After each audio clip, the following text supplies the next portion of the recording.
I saw a video on games that aged poorly and decided instead to focus on older games I think everyone should try. Games that have aged well. And by aged well, I mean they feel mechanically smooth, aren't held back by frustrating design choices, and are accessible enough that most people can enjoy them with minimal guidance. Hope I explained that clearly enough. Now let's get started. The first three Spyro games. Some games stand the test of time due to their simplicity and charm, making them timeless classics, and this game had remakes that, while somewhat rushed, still maintained the charm with upgraded graphics and more detailed design, with the core experience still being satisfying. It is a collectathon that makes exploration rewarding and enjoyable. The minimal yet delightful story is packed with charming characters and vibrant worlds. A quick tip though, switch to the classic soundtrack in the menu if you're going with the remake, as the new one is simply a little too low in the mix. Also, another tip, feel free to skip the flying levels. The Elder Scrolls 4 Oblivion. While Skyrim is one of my favorite games, my journey began with Oblivion. I was blown away by the freedom of exploration and the ability to play at my own pace.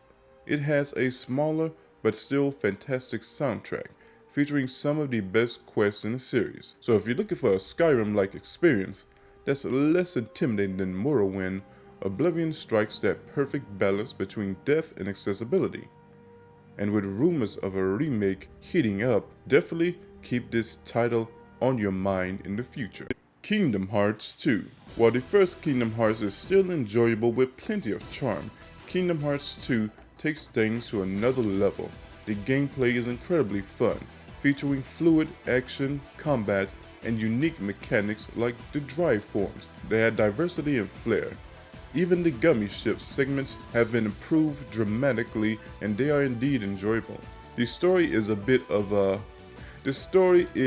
can be confusing for some, but many just love it because it is filled with lovable characters that include characters from Disney and Final Fantasy, as well as their own unique characters.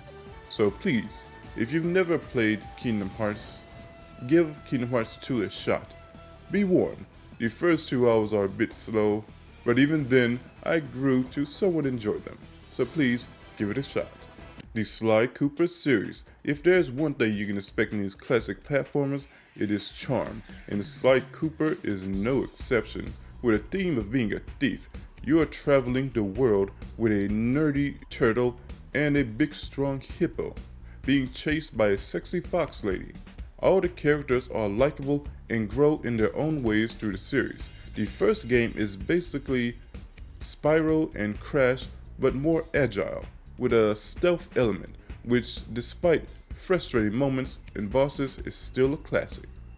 And luckily, I believe the emulation lets you rewind, so if you're worried about difficulty, don't. The second and third game, however, is when the series truly becomes its own thing, opting for a more open world experience that heavily plays into the theme of being a thief, with a greater emphasis on heists that gives you items that you can sell for upgrades, and each member is given something to do as well, and even has their own upgrades.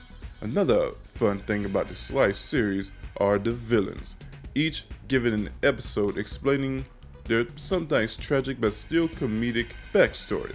The fan favorite villain is of course Clockwork, one of the biggest haters in gaming. So if you're in the mood for a stealth platformer with fun characters and charm, this is the game for you. Yes, I'm going to end this by adding yet another platformer series, Ratchet Clank for the PS2 and PS3. Once again, another game with charming characters and incredible soundtrack. But what makes this series stand out is the action and humor. The series is a mix of a third-person shooter and platformer, going between 70-20 to 50-50 depending on the game. What makes it fun is the variety of weapons and leveling system. The weapons can range from things like a disco ball that forces enemies to stop and dance, which even works on tanks, to just good old-fashioned lasers and rockets. The leveling system allows the guns to gain experience and grow more powerful, changing things like damage output, rate of fire, as well as a very satisfying display of weapon evolution. The humor, at least in the PS2 games, was great. I would describe it as something like Rick and Morty, but with a strong emphasis on making fun of consumerism and jokes that you can't really do in this day and age. And I definitely know that because Sony won't even let them put the puns in titles anymore, unfortunately. Still, while the PS3 games somewhat lack that, what they gain is a change of tone in story, opting for more of a heavy world building and hero theme, which many fans in the series also enjoy. Ratchet Clank is one of my favorite series of all time, but I should note that the first game is easily the hardest and somewhat the clunkiest in the series, but still enjoyable, and you get to see Ratchet at his most anthropomorphic animal with attitude. Or you could be like me and just go right for the sequel. Either way, if you're looking for a very fun action platformer, or even just a fun third-person shooter with charm, humor, story, and lore, there's a Ratchet Clank game for you. My personal favorite being Up Your Arsenal, just a simple run and gun in that game for the most part, and has my personal favorite arena stage, and would remove some of what I call filler from the series. So for me, that one was the perfect spot in terms of action design, but I'm sure you may have one that's different. Anyways, please check out Ratchet & Clank. And that's it for this video. I can honestly make many more of this if you want, and so remember to please like, sub, and hit the bell. Later.